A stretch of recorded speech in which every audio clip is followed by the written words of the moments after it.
Are you surprised that Saquon wants to stay in New York? Shocked, stunned.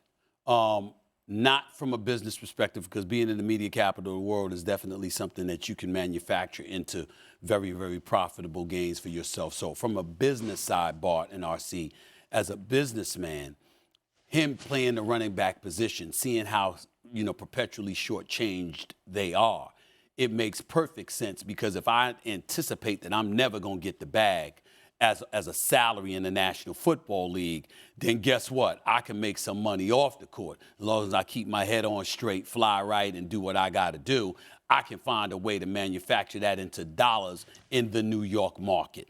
That makes sense. That's not what I'm talking about, Bart. That's not what I'm going to. I'm just saying you can have that level of thinking. But to verbalize when you've got just, 207 yards on 53 carries in 3 games this season, when the Giants are snowballing, they look like straight trash, okay? When you've got that going on, when you've seen a quarterback who didn't deserve his money get paid because of your greatness off your back, instead of you getting the bag yourself, and now they're stuck with them at least through next season. When all of those things take fold and you see how horrible this team looks, okay, then to me, for you to come out publicly and talk about how you don't have a desire to go anywhere, I was shocked that he said that. I can understand from a business perspective. I was just surprised that those words came out of his mouth, considering the way the New York Giants have looked this season. And listen, I hope he's saying one thing to his fan base, and I hope he's telling his agent one thing, like, get me out of here. Because you talk about from a business standpoint. From a business standpoint, he has to reset his market. You talked about the 253 yards or whatever you said he rushed for this year. He needs to prove, already that he can stay healthy, but also he needs to create a new market for himself, understanding that the Giants aren't going to go anywhere. So they're going to say, hey, see, we thought we didn't pay Saquon Barkley and he got hurt. He needs to go somewhere like Christian McCaffrey went and re-show everybody how good and how dominant he can be, that he is one of those generational talents. And it is different when you talk about him in the running back position, when you're talking about McCaffrey, when you're talking about I forget the guy, Alvin Kamara. Those guys are different because they affect the game not just by running the ball, but also catching the football as well. So if he goes somewhere and he gets in the playoffs and he's part of the reason why they win a Super Bowl or go to a Super Bowl appearance, then he's going to boost his market up. The market has already been set by Jonathan Taylor with the $42 million. So he can get his bag that way. He has to understand that the Giants aren't that into you. They're not going to pay you regardless. So why stay here, continue to get your face beat in, and then they're not going to pay you anyway. So you can move now, which is difficult, or you can move in March when they decide not to pay you and they tell you that they're going in a different direction. So he needs to understand that he has an opportunity to reset the market for himself, play some meaningful football, because he doesn't know how many good years he has or healthy years he has left in his career, and try and win a Super Bowl. Because somebody trades for you, they're going to give up a second to third round draft pick, and that's going to be a team that thinks they can win a Super Bowl, and he's the missing piece. For RC, remember, the thing to peel away from there is that they're just not that into you. They're just not that into you. Well, go ahead. If they was, they would have gave you the bag. Actually, I'm gonna be honest, that's actually an excellent rom-com, and the Giants basically live like another rom-com that I love, which was How to Lose a Guy in 10 Days, right? But when you think about Saquon Barkley, Bart, Christine, Stephen A., don't you think this is bigger than just football? And I love that Stephen A. mentioned what you can become in the market like New York, playing for the New York Giants, which I believe still gets more attention when you're good there than the New York Jets. This is a dude that was once committed to Rutgers. This is a guy that grew up in New Jersey, went to Penn State. He spent his entire life there. This is a man that's now the father of 2, and he's raising a family. And so I think all of those things play into Saquon Barkley saying, at least publicly, he never wants to be anything other than the New York Giant. Now, the other piece of it is this, and both of you can answer this question. When have we seen Saquon Barkley show anything other than that he's the team dude? The Giants played him the entire offseason, and we could chalk it up to the running back market. We could chalk it up to this is just the way that things work now in the NFL, but they played him. They talked out of both sides of their mouth. They gave a contract to a quarterback that we all know was not good and said, Saquon, this is what you can play for. Oh, if you want to come in and renegotiate to where through incentives we can get you to $11 million, then that's something we can work with. But we are not showing in any way that we want to be committed to you for the long term. What did Saquon Barkley do? I'm not going to sit out. I'm not going to wait. I'm going to be in the locker room with the rest of my teammates because that's who he is. So expecting Saquon Barkley to say anything differently right now is absolutely ludicrous. The problem is this. He should be saying something different. He should be behaving differently. He should be showing the New York Giants that what you've done for me and what's going on the field ain't going to get it. It's just not who Saquon Barkley is, though. You know what? I'm actually confident in both teams, but coming into this game, I have more confidence in Philly, which is weird, but I'll probably pick Miami to win. And here's what I'm saying. We haven't seen the Miami Dolphins beat a team of the Philadelphia Eagles caliber. And then I know people at home are going to be like, well, they're one of the best teams in the entire league. They haven't. But when you play the Buffalo Bills and you go to Western New York, you get your doors blown off. If you're the Miami Dolphins, you don't look like the Miami Dolphins team that Stephen A is talking about, the one that can catch a 3-yard pass and turn it into 80, the team that's breaking down the top of the defense and also being dynamic in the run game. There were fumbles, there were interceptions, there were sacks, there were big plays given up defensively. And so now you have to play against a Philadelphia Eagles team who we truly know who they are most times. But then last week, you watched that game of the Philadelphia Eagles and a Jalen Hurts that turns the football over 3 times under the pressure of the New York Jets defense. A team that you see a C.J. Mosley punch the football out of DeAndre Swift's hand, who has been absolutely amazing this entire year. Zach Wilson being able to push the football down the field against a beat-up and banged-up secondary of the Philadelphia Eagles. So if you're asking me, who have I seen prove more this season against good teams? I'd say the Philadelphia Eagles. I would, because we haven't seen the Miami Dolphins do that. But it's hard for me to say they can't. It's hard for me to say that Tua Tagovailoa and Mike McDaniel, which seem like the perfect marriage, and you juxtapose that to the worst marriage in football, which is Sean Payton and Russell Wilson, you see why that type of synergy empowerment works. Now we got to see it work on Sunday night. Now we got to see it when they go head-to-head with a team that's been to a Super Bowl and with a team that's going to be extremely pissed off because they lost to the Zach Wilson-led New York Jets. This is going to be a game where somebody got to bow their neck and say who they are. And this is going to be very important to me, or more important to the Miami Dolphins than it is Philadelphia Eagles, Bart. I mean, my answer is the Philadelphia Eagles, right? To your point, you talk about the competition that Miami has played. 5-25 is the record between those opponents. So basically, they've had 5 homecoming games, and they really fluffed it. And it's not saying that they're incapable of, but the one time that they stepped up in class, they got the doors blown off. To your point, you talk about the 4 sacks. Tua has been relatively clean. We know that was important about keeping him healthy. Throwing the ball, getting the ball out of his hands early, letting his playmakers make plays, not holding on to the ball because we know his issues with concussions. But the 4 out of the 6 sacks that he's given up was against the Buffalo Bills when they stepped up in class. Jalen Carter didn't play last week. The Eagles' defense didn't have a week off. The offense, was turning over the ball and gave the Jets short fields, and that's why they lost that game. The defense showed up. Hassan Reddick has been on a tear. So now, something has to give. You talk about something has to give. If Hassan Reddick and his team, able to make Tua have to throw into second windows, hold on to the ball, which is what the Buffalo Bills did, and they didn't look like the team that they resembled before. You talk about the fact that Xavier Howard got hurt, and they're going against A.J. Brown, who's been on a tear, over 125 yards in the last 4 games. Right, so now they're going to have to play big boy football on the road, and we're going to see if they can take that traveling circus up north to the east in a hostile environment. The last time we saw them in a hostile environment in Orchard Park, they fell short. So I think we're going to find out a lot more about Miami as their schedule gets a lot more difficult going forward. I'm going to be more confident in the Eagles as well. Here's my thing, guys. If the Eagles had won last week, I'd be less confident in them coming into this game because I don't believe that they would approach it with the level of urgency it deserves. Somehow, some way, we find a way and they'd engage in all of those cliches and say, hey, you know what? We're going to be just fine. We're 6-0. We're 6-0 as opposed to 5-1. But I think losing the way that they did last week, with Jalen Hurts playing the way that he played, particularly in the fourth quarter with the 3 interceptions, with the Jets defense getting that kind of pressure. We understand that although we respect the Miami Dolphins defensively, They ain't the New York Jets defense. Right. Their offense is prolific. Yeah. Their defense is another matter.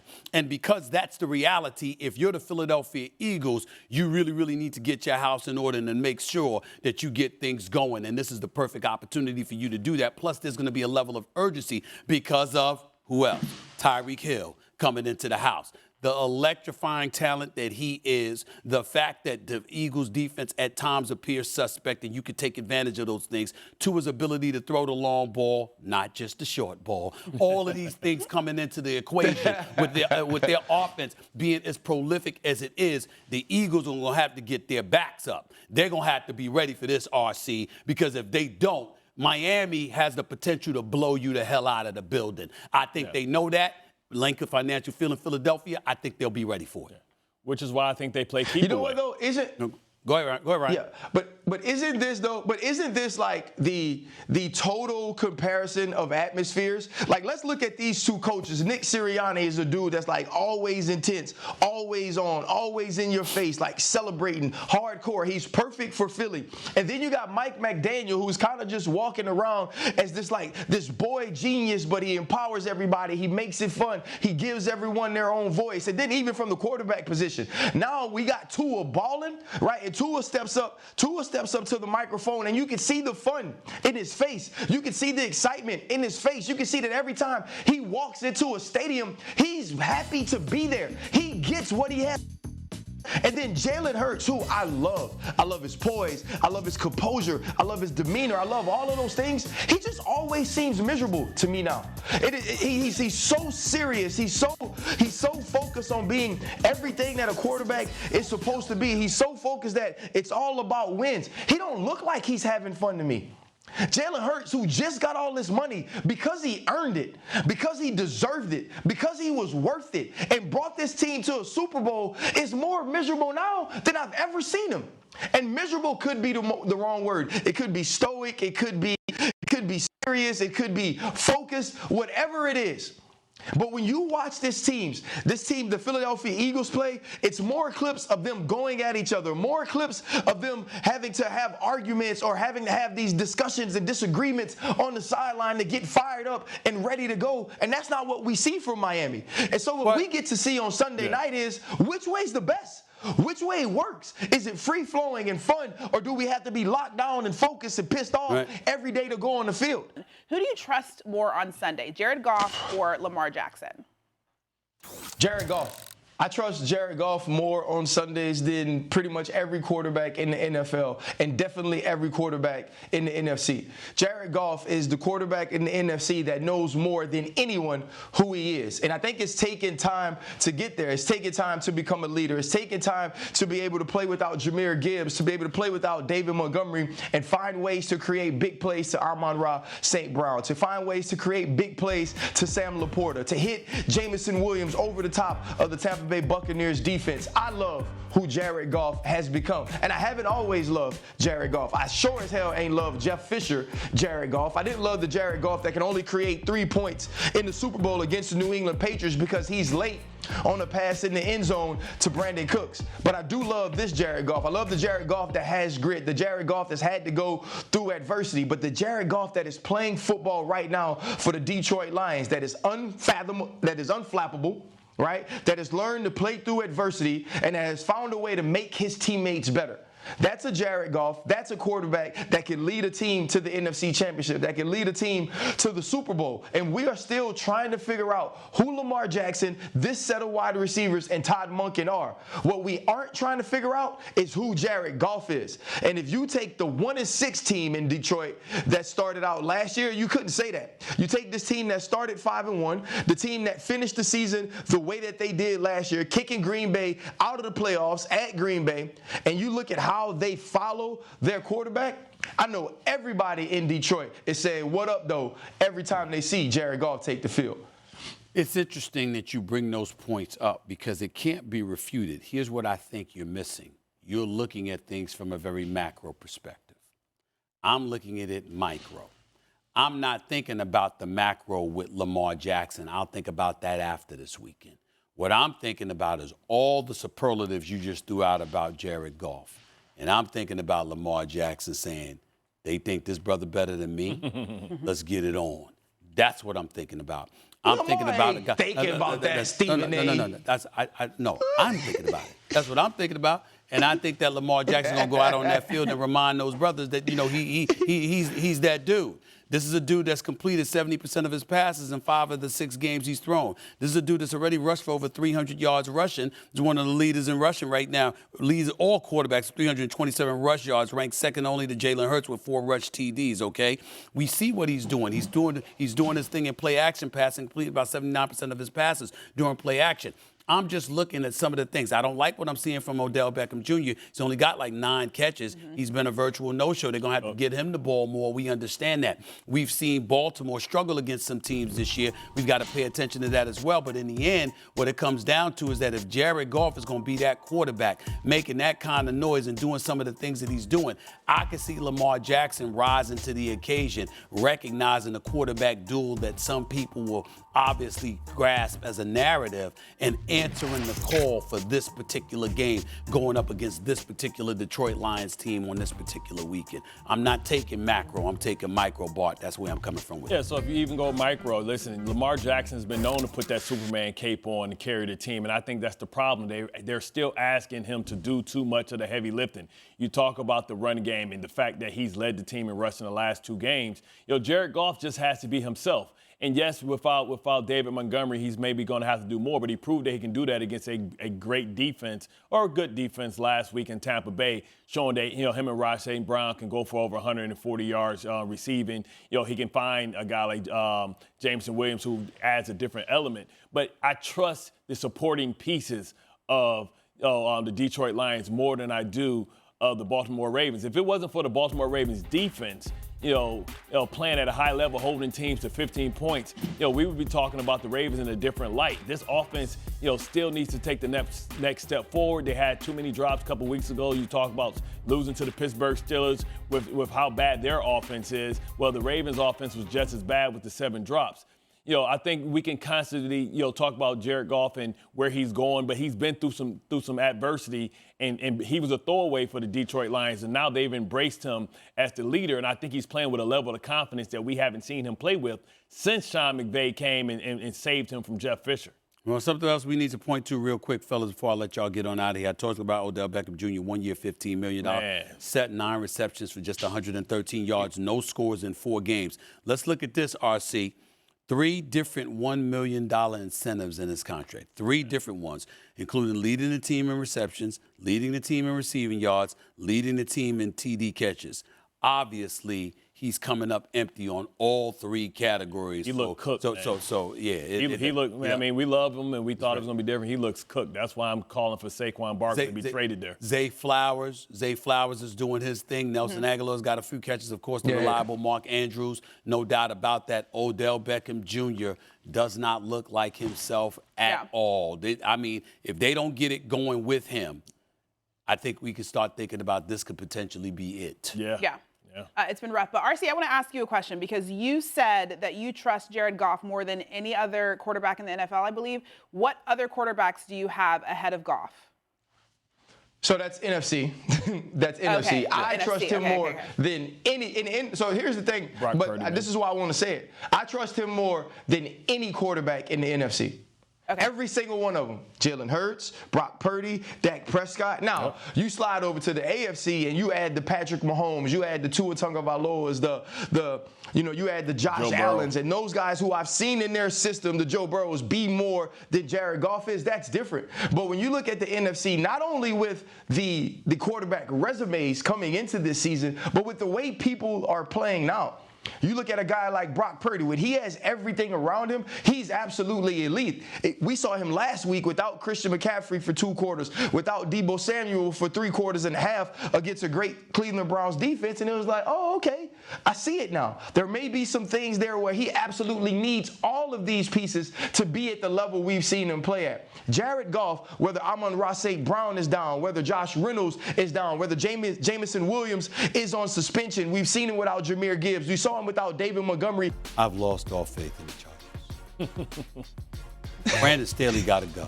They gonna make it close, Stephen A. They're gonna make it. You're right. I'm not saying they're gonna get blown out, But this is what they do. They keep it close, and they keep you. That's how Brandon Staley kept his job, you know. They keep it close. See, when you lose 31-30 in the playoffs, you know what? That's the final score. If you didn't watch the game, you wouldn't have known they were up 27-0 when they lost. You see what I'm saying? This is what they do. They lose these close score games, come down to one possession. It's a play here or there. Wrong call is made. Something happens. At least 2 games this year, the defense saved them. The defense saved them. How about going for it on 4th down from your own 24-yard line earlier this year? I forgot who it was against. This is what Brandon Staley does. Minnesota. This, to me, I look at the Chargers, man, and I'm sad because personnel-wise, and I know Mike Williams went down, but personnel-wise, you look at this squad and you like this. They can make big things happen, man, if they had the right coach. And I asked this question yesterday with Dan Orlovsky here.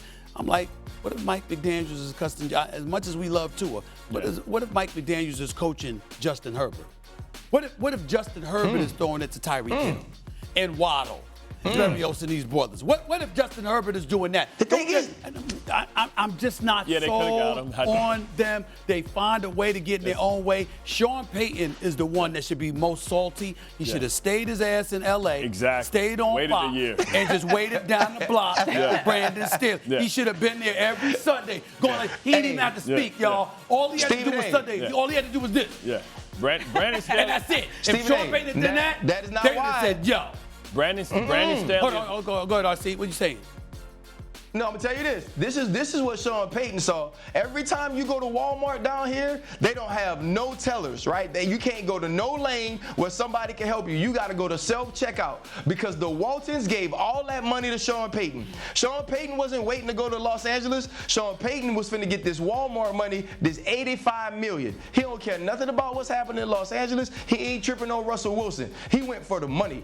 And the guy that's going to be there next year, I'm telling you, is going to be Kellen Moore in Los Angeles. No, I'm going Jim Harbaugh. I think Harbaugh's going to. I think he's going to leave college. He's tired of this. He's going to leave college. He's tired of putting but that don't mean you bring him to L.A. Hey, listen, one thing we know that he can get the team with some discipline and he can coach the heck out of a quarterback. But I tell you what, Brandon Staley, he walking the mile. We all know it. Listen, it is hard for the Chargers have become walking the mile. They have getting right with Jesus, going to Sparky. Won't do that no more. That's for sure. I tell you what, the Chargers have become the AFC version of the Cowboys. Every year we fall for it. No. This is the year. No. Every year. Every year. Yes, they have. Every year we say this is the year. You look at that roster. They so damn bad on defense. J.C. Jackson was like, man, I don't care if you gave me $85 million. Send me back to Mac Jones. Like, you know how bad you got to be to say, get me up out of here?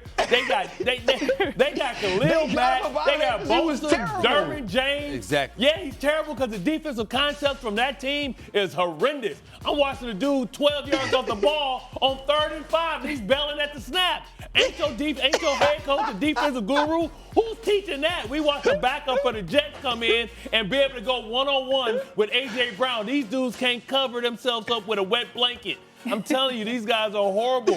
And it's the head coach because this is one of the best rosters in all of football, and they have underachieved for the last 3 years. And we talked about the defense, and we thought that the defense obviously was going to struggle and what have you. But they saved 2 games this year. This dude, Brandon Staley's the problem.